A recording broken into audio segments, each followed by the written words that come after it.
Merry Christmas and Happy New Year from the Chennai Silks. Let the celebrations begin. Malli, malli, malli, malli, malli.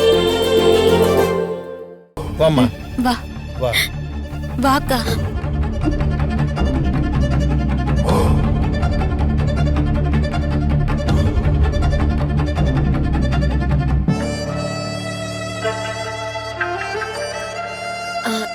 எல்லாரும் யாருன்னு சொல்லிட்டீங்க, ஆனா இவங்க யாருன்னு சொல்லலையே. ஆரத்தி எடுக்கிறப்போ இவங்க இருந்தாங்க, இங்கேயும் இருக்காங்க. யார் இவங்க?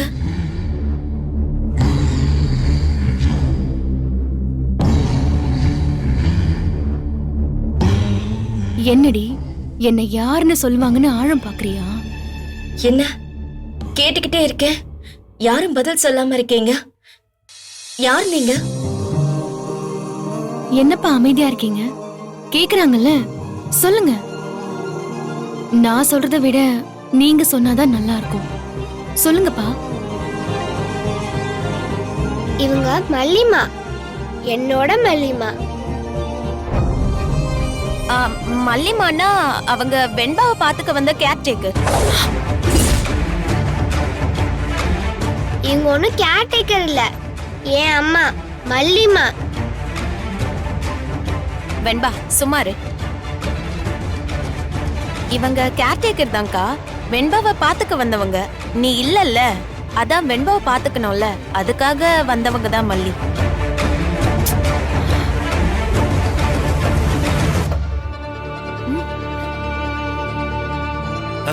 ஆமாம்மா, வீட்டோட வந்து குழந்தைய பாத்துக்கிறாங்க. ரொம்ப நல்ல விதமா பாத்துக்கிறதுனால இவ வந்து அம்மா மல்லியம்மன்னு கூப்பிட்டே பழகிட்டாம்மா. என்கிட்ட அதிர்ச்சியான தகவல் எதுவும் சொல்லக்கூடாதுன்னு டாக்டர் சொல்லிருக்காங்கடி, அது உனக்கு தெரியும். அதனால உன்னை விஜய் பொண்டாட்டின்னு சொல்ல மாட்டாங்கன்னு தெரிஞ்சுதான் உனக்கு இப்படி ஒரு ஆப்பு வச்சு. இனிமே நீ எப்படி என் முன்னாடி விஜய் கூட ரொமான்ஸ் பண்றேன்னு பாக்குறேன்.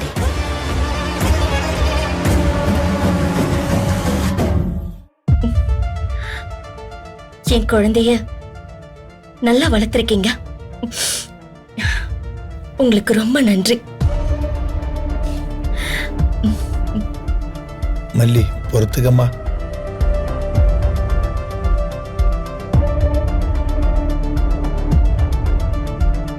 பழசெல்லாம் மறந்து நான் நிக்கிறனால கொஞ்ச நாள் நான் கொடுக்கிற எல்லா கஷ்டத்தையும் பொறுத்துக்கோங்க. அக்கா, அது எங்க கடமைக்கா. நீ என் கூட பிறந்தவ, என் உயிர். நீ உன்னை நாங்க குணப்படுத்துவோம், நீ அப்படிலாம் பேசாத. சுடர், சிம்பத்தி கிரியேட் பண்ணி என்னையே குழந்தைய பாத்துக்க வந்தவன்னு சொல்ல வச்சிட்டல. உன் நோக்கம் என்னன்னு கொஞ்சம் கொஞ்சமா இப்பதாண்டி எனக்கு புரியுது. நான் யாருன்னு உனக்கு புரியல, புரிய வைக்கிறேன். என்னாச்சு மல்லிமா உங்களுக்கு? சொல்றேன். நிறைய யோசிச்சா எனக்கு தலைவலிக்க ஆரம்பிச்சிருது. நான் ரூமுக்கு போவா? போமா போமா, நிச்சா அக்கா அழைச்சிட்டு போமா. வாக்கா. வெண்பா நீயும் வா. வெண்பா போ போ.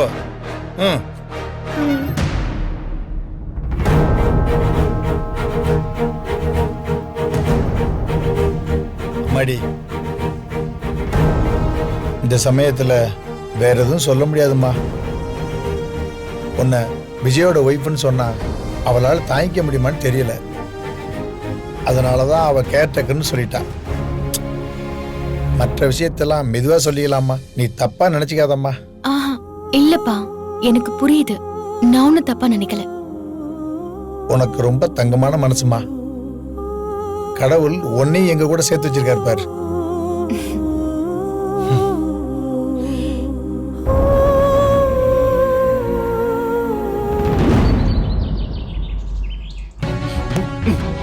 என்ன சொன்னா?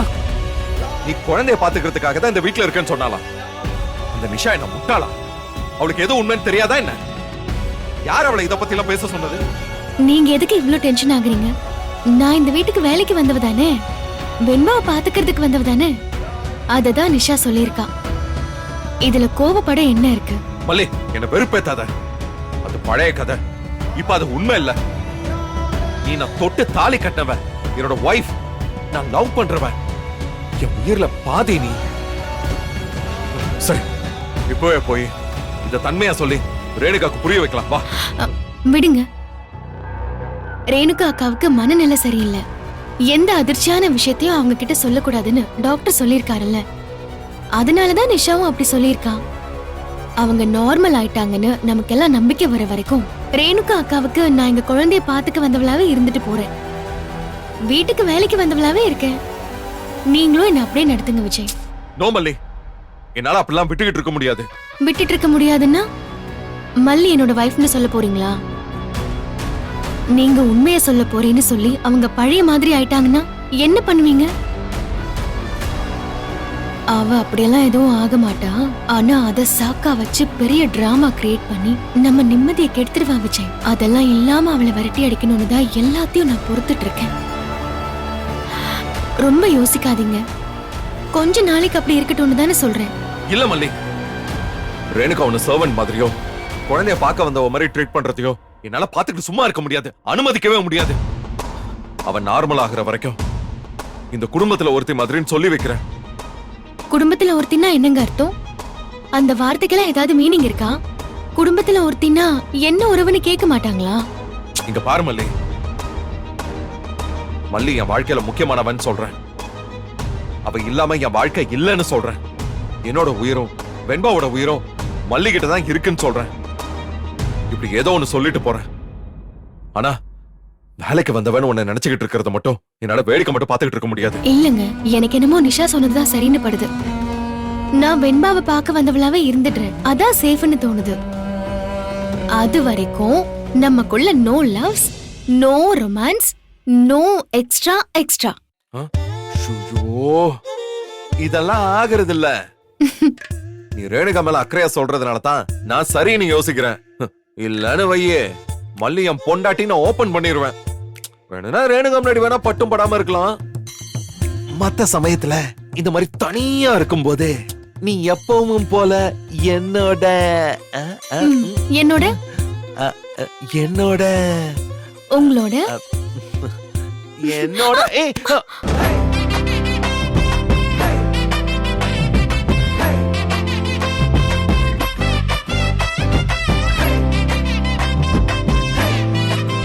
பாத்தியா, இயற்கையே நமக்கு எவ்வளவு ஹெல்ப் பண்ணுதுன்னு பாத்தியா?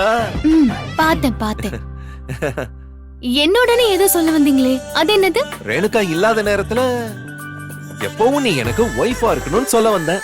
ஓ, அதுக்குதான் இவ்ளோ பில்டப்பா? இதுக்குதான் நான் உங்க உயிர்ல பாதி, வாழ்க்கையே நீதானு அப்படி இப்படி கதையெல்லாம் சொன்னீங்களா? எல்லாமே ரொமான்ஸ் பண்ணதானா? அதுவும் உண்மை, இது உண்மைதான் மல்லி. அது என்னால நீ இல்லாமலும் இருக்க முடியாது, உன்னோட இந்த ரொமான்ஸ் இல்லாமலும் இருக்க முடியாது. ஆஹா, அப்படியா? அப்படிதான். அப்படியா? ரேணுகா அக்கா, ஏ இல்ல, என்ன பண்ணிக்கிட்டு இருக்கா?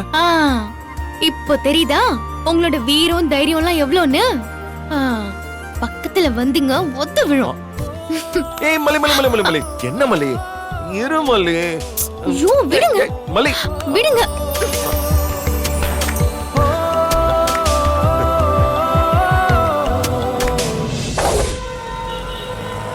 Wow, success.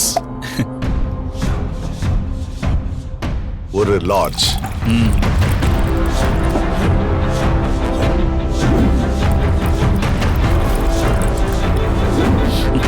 அண்ணா, தேங்க்யூ.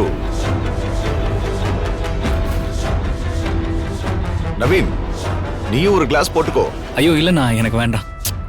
ஏய், மரியாதைலாம் மனசுல இருந்தா போதும். சந்தோஷமா இருக்கும்போது அத உடனே கொண்டாடிடணும். ஏய், போட்டுக்கோ ஒரு கிளாஸ். பரவாயில்லண்ணா, எனக்கு வேண்டாம்.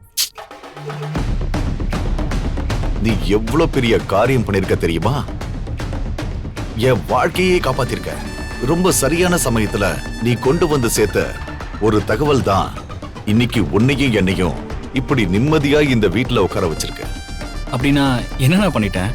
அன்னைக்கு நீ விஜய்க்கும் அவங்க அக்காவுக்கும் வீடு டிஸ்பியூட் போயிட்டு இருக்குன்னு சொன்ன. அதனாலதான் ஒரு ரியல் எஸ்டேட் ஆள் மாதிரி நான் அந்த ராஜேஸ்வரி கிட்ட பேசினேன். அப்ப பேசினதுனாலதான் நமக்கு நம்ம ரேணுகா தலையில அடிபட்ட விஷயமே அப்ப தெரிய வந்துச்சு. அன்னைக்கு மட்டும் நம்ம கால் பண்ணாம இருந்திருந்தோன்னு வை, டாக்டர் யாராவது அவ தலைய அப்படியே ஸ்கேன் பண்ணி பார்த்திருப்பாங்க. அவளுக்கு மூளையில ஒரு பிரச்சனையும் இல்லைங்கிற உண்மையை போட்டு உடைச்சிருப்பாங்க. நம்ம எல்லாருடைய சாப்டரும் க்ளோஸ் ஆயிருக்கும். நல்ல வேலை நான் உள்ள புகுந்தேன். இப்ப பாரு, எவ்வளவு சேஃபா நம்ம ரேணுகாவை நமக்கு ஏத்த மாதிரி வளைச்சு செட் பண்ணிட்டோம் பாத்தியா? அண்ணா, இது வரைக்கும் கூட எல்லாமே ஈஸியா இருந்துச்சு. இனிமேதான் நமக்கு பிரச்சனை ஆரம்பிக்க போகுதுன்னு எனக்கு கொஞ்சம் தோணுதுண்ணா. டேய், இனிமே என்னடா பிரச்சனை? நீங்களே கொஞ்சம் யோசிச்சு பாருங்கண்ணா. இது வரைக்கும் அவங்க மனநல சரியில்லாதவங்கன்னு சொல்லி சொல்லி சமாளிக்க முடிஞ்சுது. இப்போ மனநல சரியாயிடுச்சுன்னா எல்லா விஷயத்திலயும் தெளிவா நடக்கணும்னு எதிர்பார்ப்பாங்களேண்ணா. பழைய விஷயங்களை பத்தி எல்லாம் கேள்வி கேட்பாங்க. இவங்களை தெரியலையா அவங்கள தெரியலையான்னு குறுக்கு விசாரணைலாம் பண்ணுவாங்க. ரியல் ப்ராப்ளமே இனிமே தானே ஆரம்பிக்க போகுது. டேய், அவளுக்கு பிரச்சனைனா நாம சும்மா இருந்துருவோமா? நாம அவளுக்கு சப்போர்ட் பண்ணுவோம்டா. முன்னாடியாவது டாக்டரை பார்க்கணும் அது இதுன்னு சொல்லி அவங்களே வருவாங்க. இனிதான் எல்லாமே சரியாயிடுச்சேன்னா அவங்க எப்படி நம்மளை பார்க்க வர முடியும்? அவ வரலனா என்ன, நாம அந்த வீட்டுக்குள்ள போவோம். ஏதாவது ஒரு லிங்க புடிச்சு நாம அந்த வீட்டுக்குள்ள போயிட்டா ரேணுகாக்கு ஏதாவது சப்போர்ட் வேணும்னா ஈஸியா பண்ணிடலாம்ல. என்ன லிங்க் பிடிச்சு போறதுன்னா? அதான் நீ ஒரு லீட் எடுத்து கொடுத்திருக்கியே, ரியல் எஸ்டேட்னு. அந்த லீடை வச்சு முதல்ல அந்த வீட்டுக்குள்ள போயிருவோம். அந்த ராஜி கூட ஒரு கனெக்ஷனை உண்டாக்கிக்குவோம். அதுக்கப்புறம் ரேணுகாவுக்கு என்ன சப்போர்ட் வேணுமோ நாம அதை பண்ணுவோம். அந்த வீட்டுக்குள்ள நுழையிறதுல 2 விஷயம் நடக்கும். ஒண்ணு, ரேணுகாவுக்கு சப்போர்ட் கிடைக்கும். இன்னொன்னு, ரேணுகாவுக்கு ஒரு பயமும் இருக்கும். புரியலையேண்ணா, ரேணுகாவுக்கு என்ன பயம் வரும்? நாம உள்ள போய் வந்தாதான் நம்மள மீறி எதுவும் பண்ண முடியாதுன்னு ரேணுகாவுக்கு புரியும். ஆமாண்ணா, சரியா சொன்னீங்க. சீக்கிரமே அந்த வீட்டுக்குள்ள நுழைஞ்சிடலாம்.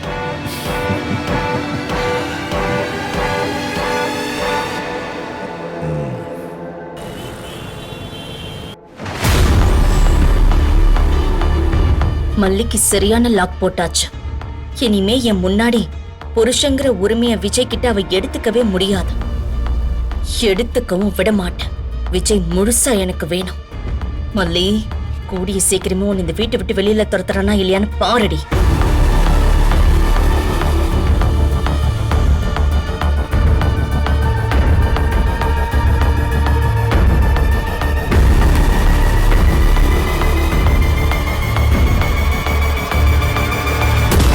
ஹாய் ரேணுகா, என்ன பண்ணிட்டு இருக்க?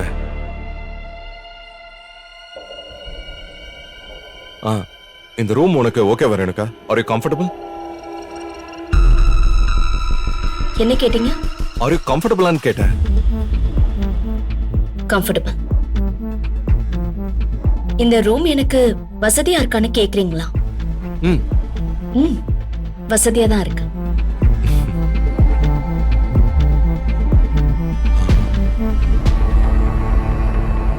இந்த வீட்ல நீ ஜாலியா சந்தோஷமா இருக்கலாம்.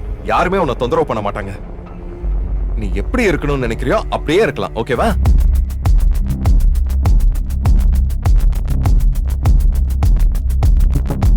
சரி, நைட்டுக்கான டேப்லெட்லாம் சாப்பிட்டியா? இன்னும் இல்ல, யாரும் தரல. ஏன் மல்லி, இன்னும் மாத்திரை கொடுக்கலையா? இல்ல, அது கொடுக்க தான் வந்தேன். அதுக்குள்ள நீங்களே வந்துட்டீங்க. சரி, நானே கொடுத்துறேன்.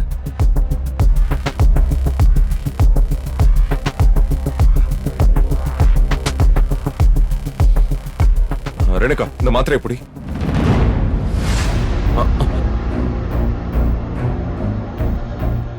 ரேணுகா, என்னாச்சு? உங்க விரல் பட்டதுல ஒரு மாதிரி அன்னீசியா இருக்கு.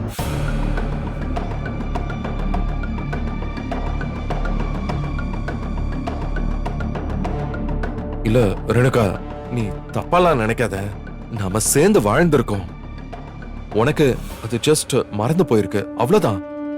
அதனால கைப்படுறதெல்லாம் தப்பு இல்ல. நீ இவ்வளவு பதட்டப்பட வேண்டியதும் இல்ல. பரவாயில்லன்னு மனசு இருக்க மாட்டேங்குதே. நான் வெண்பாவை ஏத்துக்கிட்டேன்னா நீங்க எல்லாரும் சொன்னதுக்கு அப்புறம் அவ என் பொண்ணுன்னு எனக்கு புரியுது. அவளோட கண்ணு, மூக்கு எல்லாம் என்ன போலவே இருக்கு. அதனால ஏத்துக்கிறேன். அந்த உறவுல சிக்கல் இல்ல. ஆனா புருஷங்கிற உறவு அப்படி இல்லல்ல. மனசு ஏத்துக்கணுமே.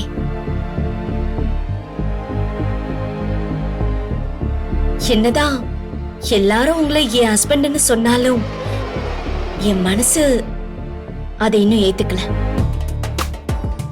ஒரு அந்நிய ஆளாதான் பாக்குது. என் மனசு அப்படி ஃபீல் பண்ற வரைக்கும் நீங்க என் பக்கம் வர்றதோ இல்ல உங்க விரல் என் மேல படுறதோ என்னால ஏத்துக்க முடியாது. சாரி. தயவு செஞ்சு என்ன தப்பா நினைக்காதீங்க. ரொம்ப ஓவரா தாண்டி போயிட்டு இருக்க. புருஷனையே தொட முடியாத அளவுக்கு ஞாபக சக்தியை இழந்திருக்கேன்னு ரொம்ப யதார்த்தமா காட்டிக்கிறியா? உன்னோட நோக்கம் இந்த சொத்தா இல்ல விஜயான்னு தெரியல. ஆனா எதுவா இருந்தாலும் உனக்கு கிடைக்க விட மாட்டேன்டி. மல்லி, நான் வெளியில வெயிட் பண்றேன். நீ ரேணுகாவை மாத்திரை சாப்பிட வச்சுட்டு வா. ஏங்க, ஆ? அவங்க கண்டிஷன் இதான்னு தெரியும் போது அதுக்கு ஏத்த மாதிரி தான் நாம நடந்துக்கணும். வருத்தப்பட்டு என்ன ஆக போகுது சொல்லுங்க? பரவாயில்ல மல்லி, நீ மாத்திரை கொடுத்துட்டு வா. நான் வெளியில வெயிட் பண்றேன். ம்.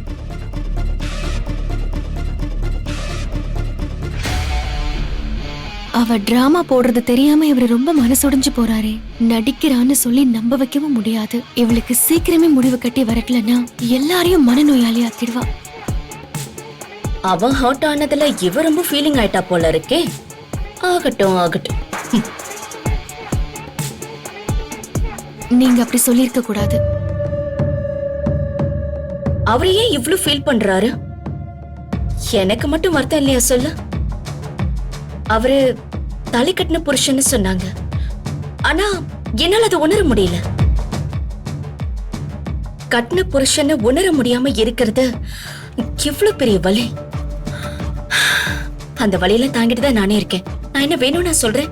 என்ன எனக்கு அவர் அந்நியமா தெரியறாரு. அதனாலதான் நான் சொல்றேன். என் மனசுல இருக்கிறத சொன்னேன். அதுக்கு அவரு வருத்தப்பட்டாருன்னா நான் என்ன பண்றது சொல்ல? சரி, நீங்க மாத்திரை போட்டுக்கோங்க.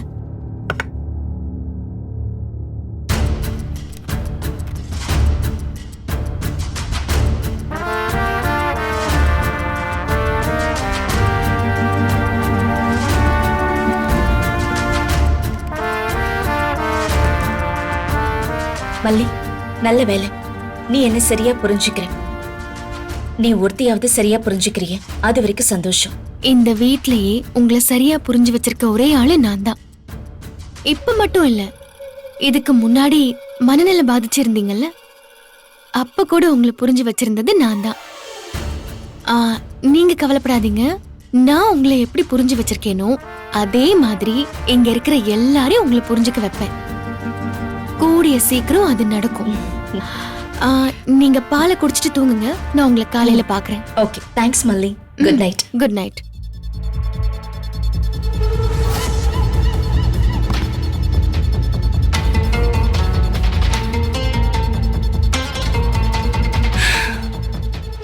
இந்த மல்லி எப்பவுமே டபுள் மீனிங்காவே பேசுறாளே. நான் புரிஞ்சுக்கிட்ட விதமாவே எல்லாரையும் புரிய வைப்பேங்கிறா. அதாவது கூடிய சீக்கிரம் என்ன மாட்டி விடுவேங்கிறா. பாக்கலாண்டி, யார் யார் அடிக்கிறாங்கன்னு பாக்கலாம்.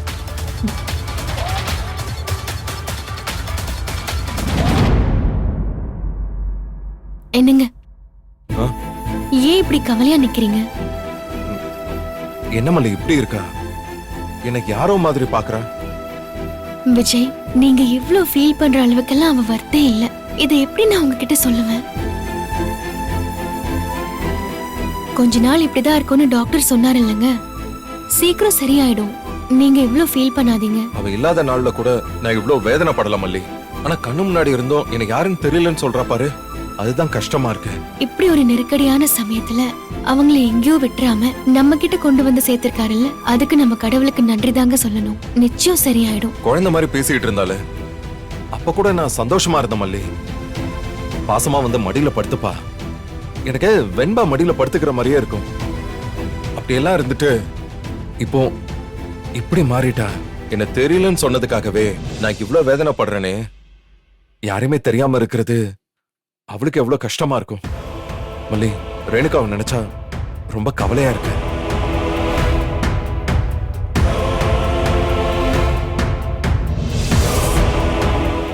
Merry Christmas and Happy New Year from the Chennai Silks.